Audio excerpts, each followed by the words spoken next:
My name's Mark and you're listening to Headstraight.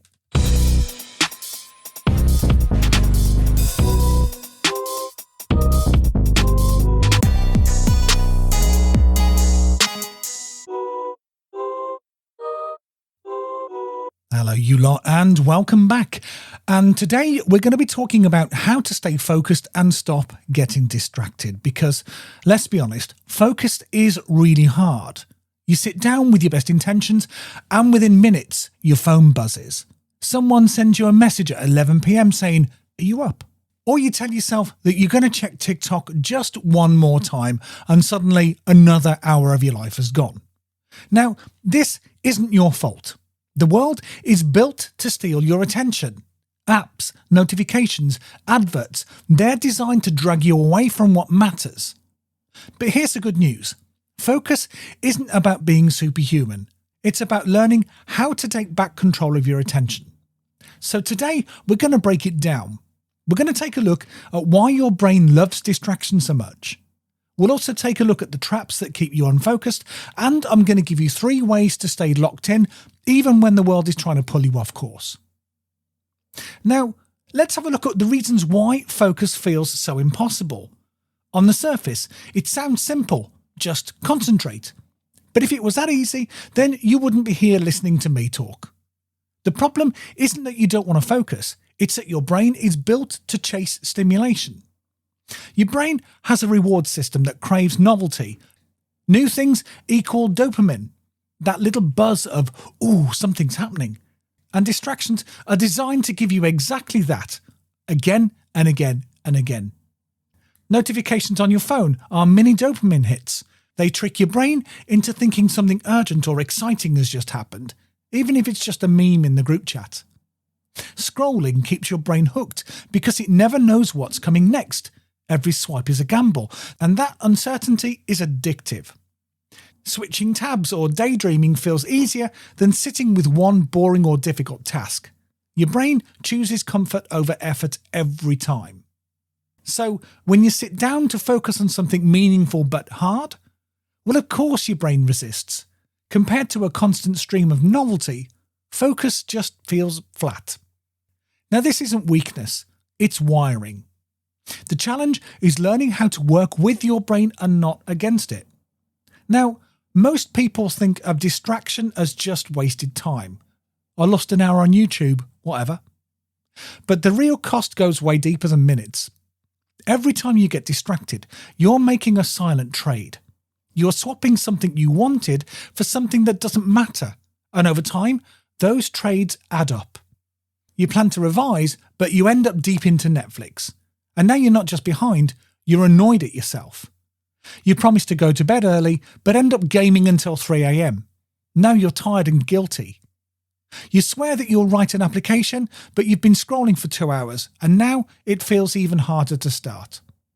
And the worst part? Each time you break those promises to yourself, you teach your brain a dangerous story. And the story is, I can't rely on me. And that's what distraction really robs you of. Not just time, but belief in yourself. That's why focus matters. It's not about productivity. It's about keeping the promises that you made to yourself. Now, distractions feel really sneaky, but it's actually predictable. Most people fall into the same traps again and again, and if you can spot them, you can stop them. I'm going to talk about 3 of those traps now. The first one being multitasking. Now, we've been sold the myth that multitasking is efficient, but it's not. Multitasking is just your brain rapidly switching between different tasks. Each switch costs time and energy. That's why you feel drained after juggling. It's not mastery, it's just self-sabotage. For example, revising whilst half watching Netflix, neither gets your full attention and both takes longer. The next trap is the just one more trap. Now, distraction rarely comes in big chunks. It sneaks in with just one more scroll, one more round, one more episode. But one more triggers your brain's reward system. That's why it's never just one more. One more turns into 10. For example, You tell yourself you'll scroll for 5 minutes before bed, and suddenly it's 1 a.m. and you're wired, not tired. Now, the third trap is the no boundaries trap. You expect your brain to focus while it's surrounded by temptation. You try to write in the same space where you relax. You leave your phone buzzing next to you. You expect discipline to do the heavy lifting when the environment is stacked against you. For example, trying to study at the kitchen table whilst your siblings talk, your phone pings, and YouTube is open on another tab. No wonder it's impossible. These traps don't just waste time, they erode focus at the roots. Each one convinces you that you're bad at concentrating when really you're stuck in systems designed to fail. Now, the win here is not to beat yourself up. It's to see the traps for what they are and step out of them. Okay, now we're going to take a look at what you can do about this. I'm going to tell you about 3 ways to take back your focus when the world is built to steal it. Now, these are not just tricks. These are tools backed by how your brain actually works. Now, the first strategy to use is control the first move. Distraction wins in the first 30 seconds. If your phone's in reach, you're going to grab it. If Netflix is already open, then you're going to click. It's not about willpower. It's about your setup. Here's why it works. Your brain runs on cues. The environment you're in tells your brain what to do. If your cue is your buzzing phone, you'll check it without even thinking. But if your cue is a notebook open in front of you, your brain naturally shifts to writing. By controlling the first move, you're not relying on willpower. You're stacking the deck in your favour. For example, put your phone in another room for 20 minutes. Close the tabs that tempt you before you start. Make the thing that you want to do the easiest option. Focus doesn't fail in the middle. It fails right at the start. Nail the first move, and you've already won half the battle. The second strategy is use the 10-minute rule. Because your brain hates big commitments. Work for 2 hours feels overwhelming, but it can't argue with just 10 minutes. That small promise lowers the resistance and tricks your brain into starting. Here's why it works. Once you start, your brain kicks into something called the Zeigarnik effect. It basically means that your brain doesn't like leaving things unfinished, so even if you plan for 10 minutes, you'll often end up doing more because your brain wants to complete the task. For example, don't commit to writing a whole essay. Commit to writing just for 10 minutes. Don't commit to revising a full topic. Commit to flashcards for just 10 minutes. Even if you stop there, you've built progress and momentum. Now, this rule works because it bypasses the fear of the big task and makes your brain curious enough to maybe keep going. And the third strategy is protect your attention as if it was money. Here's the mindset shift. Your attention is currency. Every scroll, every click, every just one more is you spending it. The question is, are you investing in your future or letting someone else cash in? Here's why it works. When you start seeing attention as limited, like money in your pocket, you stop throwing it away. Social media companies, gaming studios, advertisers, they all profit when you give your attention to them. But when you protect it, you put that value back in yourself. This isn't about productivity hacks. It's about identity. If your attention shapes your choices and your choices shape your life, then protecting your attention is how you take back control of your future. So maybe just use this as a bit of a rule. Before you give your attention away, just stop and ask, is this where I want to spend it? If the answer's no, redirect it to where it matters to you. Now here's the gold. These 3 work because they're not about working harder. They're about rewiring the way that your brain responds.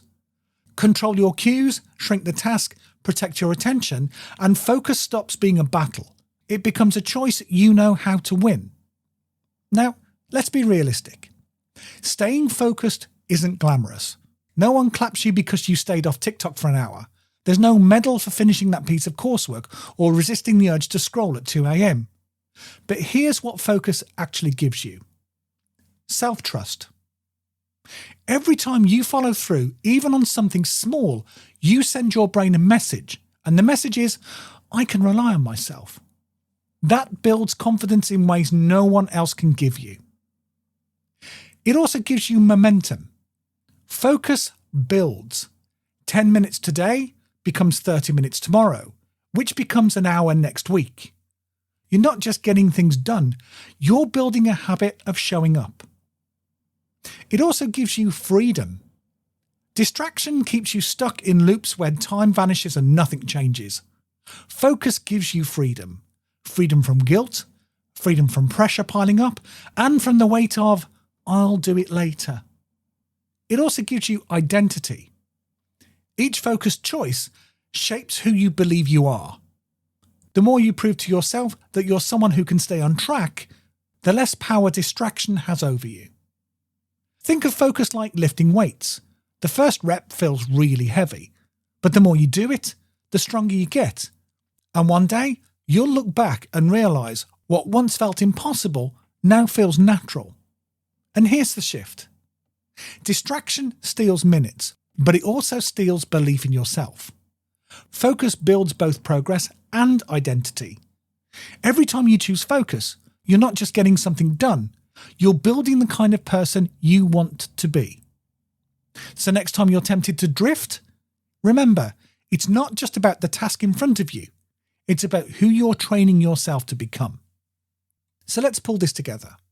Your brain loves distraction because it's shiny and easy. The cost isn't just wasted time, it's self-trust.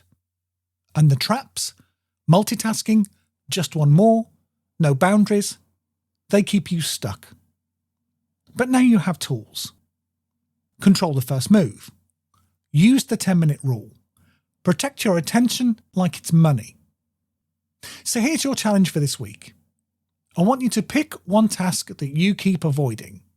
And I want you to control the first move. Set up your space before you start. Then I want you to use the 10-minute rule. Promise yourself just a short burst. And then, before you drift off, ask, is this how I want to spend my attention? Because focus isn't about being perfect. It's about taking back your power, one choice at a time. Now, if what we've talked about today feels familiar, then bring it up with someone. See where the conversation goes. And if you want to keep reflecting, then follow the show, because there's plenty more coming up. Now, let's take a look at what we're going to do next week. You can protect your attention from apps and noise, but what about people? The ones who interrupt, dismiss your plans, or just don't get you. Next time, we're tackling how to deal with people who don't get you. We'll unpack the difference between misunderstanding and disrespect, how to set boundaries without starting a war, and what to do when someone keeps dragging you off track. Because staying focused is hard enough. You shouldn't have to fight for your attention and your self-respect. So, are you ready for that? Of course you are.